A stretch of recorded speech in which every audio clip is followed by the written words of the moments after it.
Hi everyone, welcome to our law show. We are the law firm of Whibbs and Stone. I'm here today. My name is Scott Stone along with my partner Donovan Whibbs. We're here to discuss any legal matters that may be on your mind. Remind you we are a full service law firm. We handle a wide range of legal matters including personal injury, workers' compensation, business transactions, wills and estates, real estate matters, along with criminal matters as well, Social Security, disability too. So just about anything that you have a legal matter or a question or a problem, please give us a call at 432-HELP. I'm here along today with Donovan Whibbs to discuss a new case that has come out concerning injured workers in the state of Florida. And to tell you more about that, I'm going to turn it over to Donovan. Sure. Thanks, Scott. Obviously, a case came out last week called the Murray decision, and it was handed down by the Florida Supreme Court. It's a case that most people who practice in Florida workers' compensation have been waiting on for more than a year. And effectively what it does is it opens up workers' compensation. It allows people to get the assistance that they need to try to get the benefits and wage loss benefits that they're owed. You know, there have been many law firms over the past 4 or 5 years who have stopped taking workers' compensation. And our firm has continuously helped the injured workers in the state of Florida regardless of this decision. This decision will allow people to go in and get benefits. It also helps attorneys get paid for their time in helping injured workers. But again, we've been helping injured workers continuously for about the past 10 years. The goal of workers' compensation has always been to get someone who's been injured at work the benefits, whether it be medical or wage loss, that they need to get better and get them back to work. And so if you've had a problem at work, or if your loved one has had a problem at work, has an injury, and they're having problems with an insurance company, or just need someone to talk to try to get the right advice, give us a call. We have several attorneys at our office that actually help injured workers in the state of Florida. We've been doing it for a period of time. We'll continue to do it. We'll be here in the Panhandle helping these injured workers. So give us a call. Our phone number is 434-5395, or you can call us toll free 888-569-2351. Just give us a call and we'll try to help you. Also, if I forgot to mention it in the beginning, we recently moved to 801 West Romana. We moved to a bigger and nicer facility, and we'd like for you to come by and check that out if you get a chance. Looks like we have somebody on the phone, so I'm going to go to the caller. Hello, caller, you're on the air.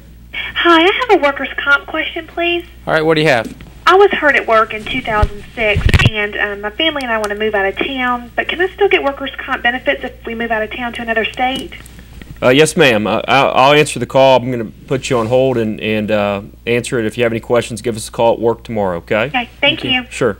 You know, obviously, especially in the area where we are, there are many people who move in and out of town because of the military.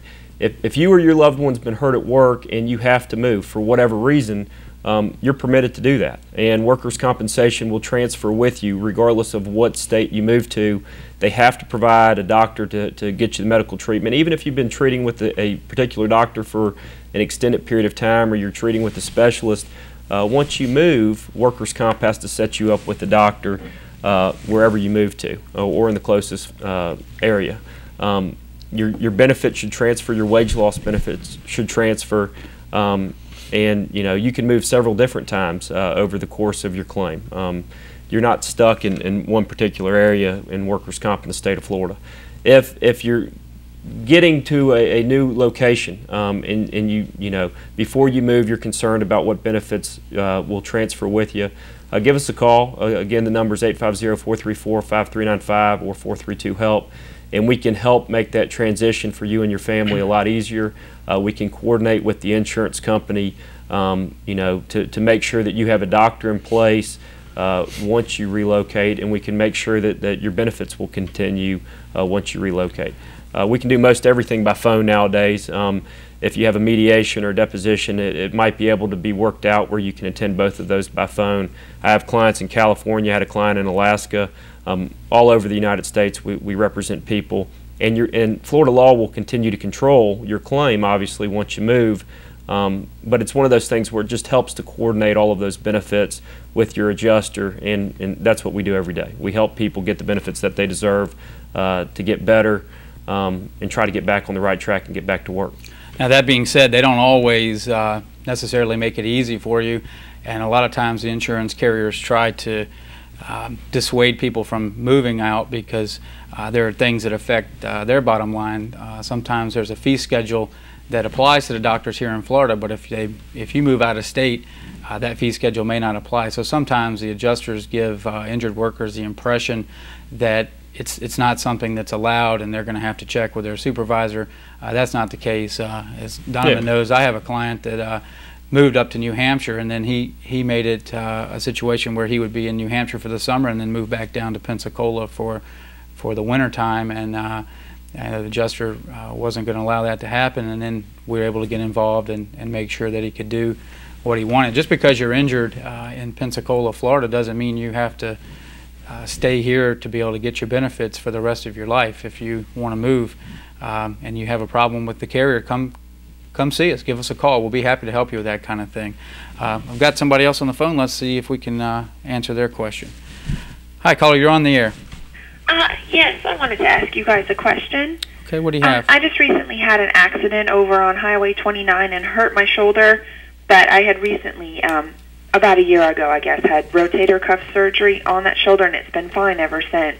But now my shoulder hurts again from the accident, and I just wanted to know if I can go see the doctor underneath my car insurance, and I hope so because I don't have any health insurance. Okay, great. We'll answer your question off the air. If you want to give us a call at the office to help you any further, just remember our phone number is 432-HELP. We'll be glad to help you, okay? Okay, thank you. If you are injured while you're operating a motor vehicle accident, you're always entitled to utilize your personal injury protection insurance benefits. And we've talked about it on the show before, but Florida is a no-fault state, which essentially means that regardless of who is at fault, your own personal injury protection insurance will pay for you to go see the doctor. You're required by law to carry $10,000 worth of personal injury protection. Those benefits are available for you to go and treat with your doctor. It pays 80% of the billed amount from the doctor. It'll also pay for lost wages. It also pays for things like mileage going to and from the doctors and the pharmacy. It pays for prescription medication and things like that. Just because you have a pre-existing condition, in this case, I think she said a rotator cuff tear in her shoulder, you can still use your car insurance to go and treat with the doctor. The doctor at some point may be asked by the insurance company whether or not the need for further treatment is because of the recent motor vehicle accident or the pre-existing condition that she had. That would get you into a situation where you would be well served to contact an attorney. I would suggest that you give us a call if you get to that point, certainly.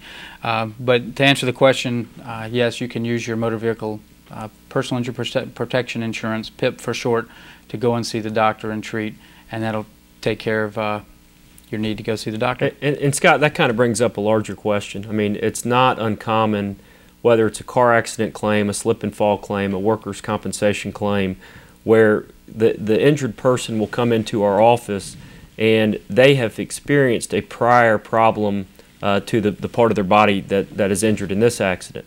And that really becomes a medical question. You can have a prior condition to the exact same part of your body, and that doesn't rule out your ability to get compensated for it, okay? That becomes a medical question where we'll sit down with your doctors and we'll go through it and determine whether or not something is old and something is new, and you could end up having a worsening of that tear of the rotator cuff. And your orthopedic surgeon will come in and you know, testify basically that it's his opinion that you did have a prior rotator cuff injury, but this is a new rotator cuff injury. Right. And a lot of times we'll use diagnostic studies or surgical procedures and rely on the medical advice of your doctor to figure out what's old and what's new. And I would just add to that, anytime an insurance adjuster starts indicating that you're not entitled to something because you had a pre-existing condition, or let's say they say that you're partially at fault for the accident, and they start coming up with things that try and lessen the amount of money that they want to offer you, hey, that's a good time to give an attorney a call. There's always counter arguments to whatever it is that they're saying, and since we do that for a living, we know the types of things to help you get the maximum benefit, maximum award out of your case. So give us a call at 432-HELP, and looks like we're going to go and take a break right now, and we'll see you at the end of the break.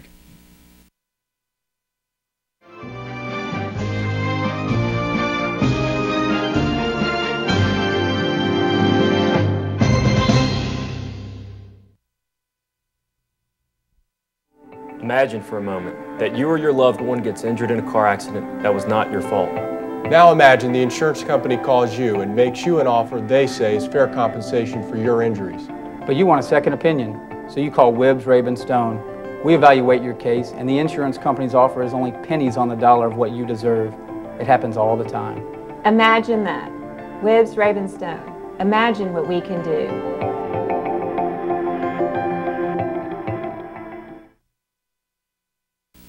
Hey, thank you for holding through the break. We have a caller that's called in. I'm going to see what their question is. Hi, you're on the air. Yeah, I got a question. I ran over by a forklift about 2 months ago, hit my foot, and my boss told me to get on to the hospital, but told me to put it on my health insurance. I've got Blue Cross, and told me that if I didn't do that, I'd get fired. I didn't know what he was so worked up about, but anyhow, I did it and got some treatment, but I'm still having problems. And anyway, they fired me last week, and so I just don't know if I've got a case or what I need to do. Well, I'm sorry to hear that, and obviously there are many different things that your employer told you to do that are wrong.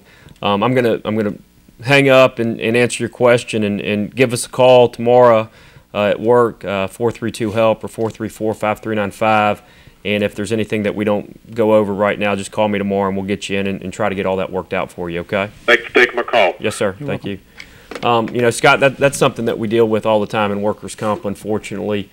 Because of the way that the insurance laws work in the state of Florida and what people are being charged right now, a lot of small businesses or employers have someone that'll get hurt on the job, and they will suggest that you go put that under your health insurance. And a lot of people are job scared right now with the economy that we have, and they want to try to do what's best for their employer maybe instead of what's best for them. What I would tell everyone, if you've been hurt at work, make sure you complete a notice of injury. You have 30 days to do that. Because if you don't do that, then you might not ever be able to get workers' compensation benefits. And even though you're job scared, I would highly recommend that you put everything under your workers' compensation coverage. You know, it'd be one thing if you had a splinter in your finger and you took the splinter out and you got better, okay? But if a forklift ran over your foot, quite frankly, you probably have some pretty severe damage that's going to require ongoing treatment. And you know, you want to make sure that workers' compensation is there to provide treatment for you. One of the great things about workers' compensation is it ends up acting almost like a primary health insurance policy. It's an unlimited benefit, so it doesn't matter how long it takes you to get better. It doesn't matter how much the medical treatment costs, as long as you are treating through a doctor through workers' compensation. They will continue to pay those bills. Now, a lot of times it sounds a lot better on paper than it is in reality, and we end up having to fight with workers' comp to get little things authorized. But if it's a work-related injury, you know, please file that under workers' compensation. One of the main problems with workers' comp right now is what we'll call the misrepresentation defense or fraud, and it's a very harsh law in the state of Florida. It doesn't matter what new cases come out with regard to fees and everything else. If the insurance carrier can prove that you have misrepresented yourself at any time in your claim, whether it's that you're talking to your doctor, talking to your adjuster, you know, giving a recorded statement before you've even seen a doctor, or talking to your employer, there's the possibility that the insurance company then can come in and deny all future benefits. So it's extremely important under the way that the law is right now that if you're an injured worker, you tell the truth the entire time, okay? Make sure that as you go through your case, when you're talking to doctors, when you're talking to the emergency room, when you're talking to the adjuster in any type of recorded statement, that you're being honest.